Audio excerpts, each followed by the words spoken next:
Today I'll be interviewing Sam Burningham.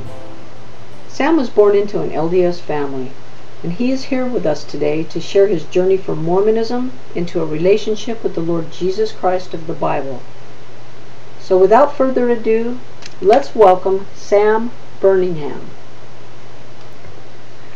Welcome, Sam, and thank you for joining us here on the Ex-Mormons to Jesus testimony series. Before we get started, I'd like to get your verbal permission to make this video available for public posting. We'll be posting it to the YouTube, of course, and anywhere else that we feel it might bless someone. So do we have your verbal permission to do this, Sam? Absolutely. Great, thank you. So, Sam, why don't we start off by having you share with us what it was like for you growing up as a Mormon? To make it simple, legalistic. Okay, legalistic. Can you expound on that? Okay. Can you expound on that a little bit? Well, I was forced to go to church every Sunday. If I didn't, there's consequences, and I had to, like when I was deacon, I had to collect tithes and offerings from door to door, and just felt like, why am I doing this? And had to be involved in every church activity, and just my life was like formed for me. I didn't have any say in the matter.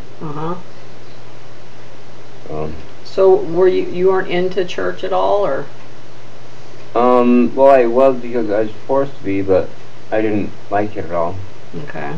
So, Sam, did you have a Mormon testimony, of the Book of Mormon and the church and Joseph Smith when you were a Mormon? Well, I think like any kid would, being brainwashed every Sunday, every fast Sunday, testimony Sunday, get up there and say the lines that your parents tell you to say, and then eventually kind of sticks with you, and you get up there and say, I want to speak in front of everybody, and so you get up there and say, I believe the church is true, and Joseph Smith was a true prophet, but I never really believed it. Okay.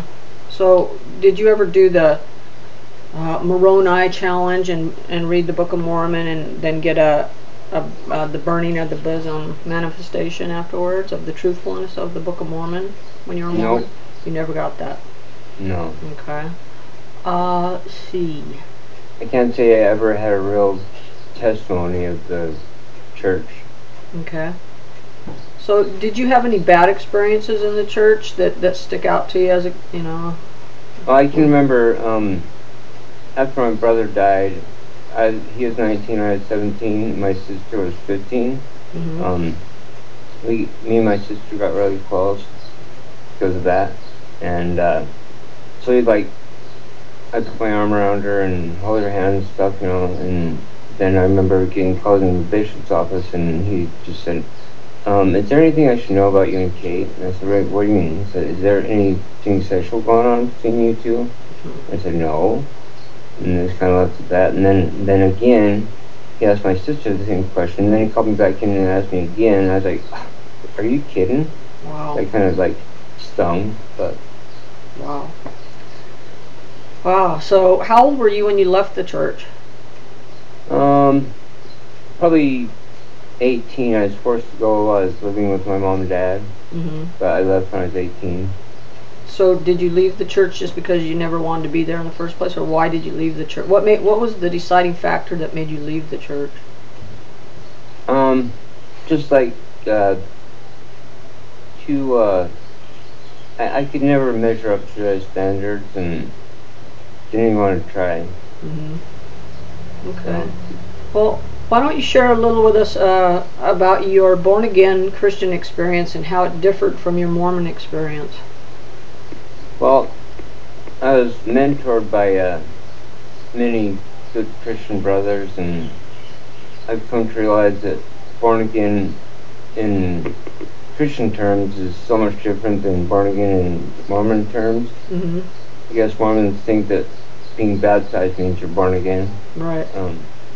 But for me, it's an ongoing day-to-day thing, because I'm born again every day into the hope of Jesus. Right. I can't remember a specific day or time. A lot of people say, well, you have to know the time and day when it happened. I'm like, well, it happens daily. Alright. I've got MS, so I've got terrible memory, so I just say, when were you born again? I say, this morning. So was there a specific time, though, that you did ask Jesus into your heart, or how did you go about being born again as a Christian?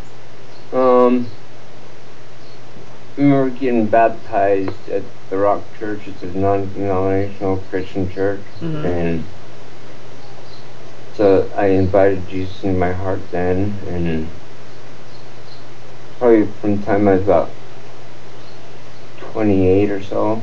Okay. I just fell in love with the Bible and reading it every day and pondering it, searching it, and yeah, just falling deeper in love with God. Awesome. Awesome. So I'll skip this next question. I was going to ask when you first realized that Mormonism wasn't true. Well, I guess I can ask you that still. And when, you know, completely wasn't true, and how did you feel about that? Just things started popping in my head like, this isn't right. Can't remember any specific examples, but yeah, just things that didn't make sense, and like, that's not right. Right. But you never really believed in it, but you said, but you really saw how wrong it was, right? After you got out of it, yeah, starting to compare it to biblical Christianity. Yeah. Right. Me too. Then I turned on to that Sandra Tanner's webpage, the UTLM. Right. And it's like, whoa. Joseph Smith had how many wives? And how many wives of his did Brigham Young take? Like, wow. Yep. Surprise. Yeah. Okay. Well, in closing, we're about to the end here. In closing, Sam, if you could say something to your LDS family and friends, if they happen to see this interview, what would you say to them? I love you all deeply. I think that the Mormon people are good people, and they're zealous for God, but it's the wrong God. God the Father was not once human. He wasn't born on a different planet and then exalted himself to God. He is God from the beginning, and he'll be God through all eternity. Nobody can ever be a God. My hope is that I will be in heaven worshiping Jesus day after day with no hindrances. Just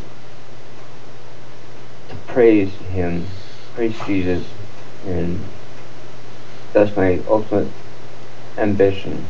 Amen. That's great, Sam. Well, Sam, I just thank you so much for sharing what the Lord has done in your life and continues to do, and I'm sure he'll use you and your testimony to bless and encourage many people. And I just thank you for being with us again here, and we'll talk to you again soon. Okay, thank you. Thank you.